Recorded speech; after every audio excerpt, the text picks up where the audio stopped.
नमस्कार, श्री स्वामी समर्थ। आजच्या व्हिडिओमध्ये आपण श्रावणी पहिल्या सोमवारची पूजा मी कशा प्रकारे केली हे आपण या व्हिडिओमध्ये बघणार आहोत।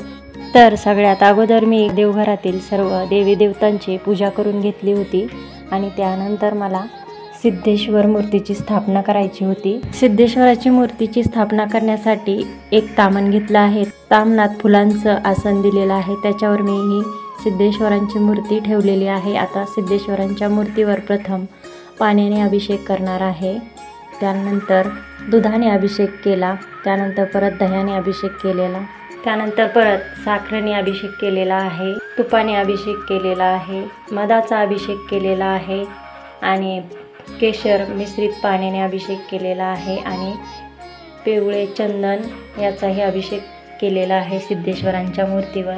त्यानंतर फुलांचा अभिषेक केलेला आहे आणि त्यानंतर स्वच्छ पाण्याने मूर्ती धुवून घेतलेली आहे। त्यानंतर मी याच्यावर गळती ठेवलेली आहे।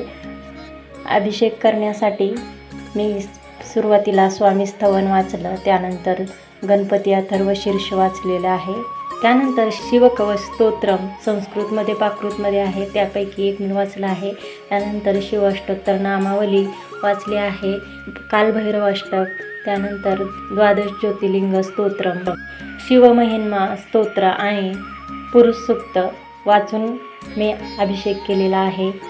त्यानंतर सिद्धेश्वरांची मूर्ती स्वच्छ पुसून घेतलेली आहे। तामणात फुलांचा आसन दिलेला आहे, त्यावर सिद्धेश्वरांची मूर्ती ठेवली आहे। मूर्तीला चंदनाचा टीका लावला आहे, त्यानंतर भस्म लावला आहे 3 बोटांनी। आपली ही 3 बोटे म्हणजे ब्रह्मा विष्णू आणि महेश याचं प्रतीक मानलं जातं।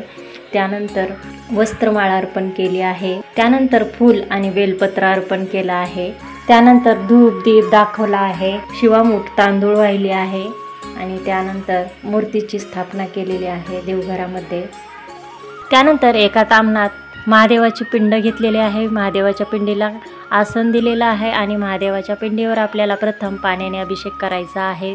त्यानंतर मी दुधाने अभिषेक केलेला आहे, दह्याने अभिषेक केला आहे, साखरेचा अभिषेक केला आहे, मधाचा, तुपाचा आणि केशर मिश्रित पाण्याने अभिषेक केला आहे, तसेच पिवळे चंदनाचा अभिषेक केलेला आहे। त्यानंतर स्वच्छ पाण्याने अभिषेक केला आहे। महादेवाच्या पिंडीला स्वच्छ पुसून घेतला आहे। एका तामणामध्ये फुलांचं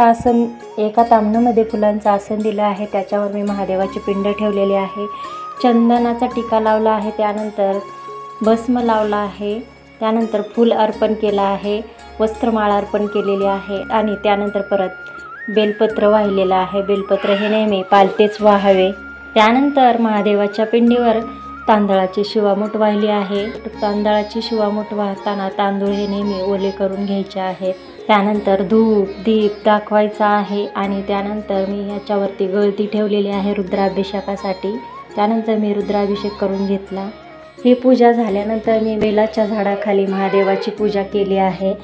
असं म्हणतात की बेलाच्या झाडामध्ये महादेवाचा वास असतो, त्यामुळे बेलाच्या झाडाखाली महादेवाची पूजा अवश्य करावी, यामुळे महादेवाचा कृपा आशीर्वाद प्राप्त होतो।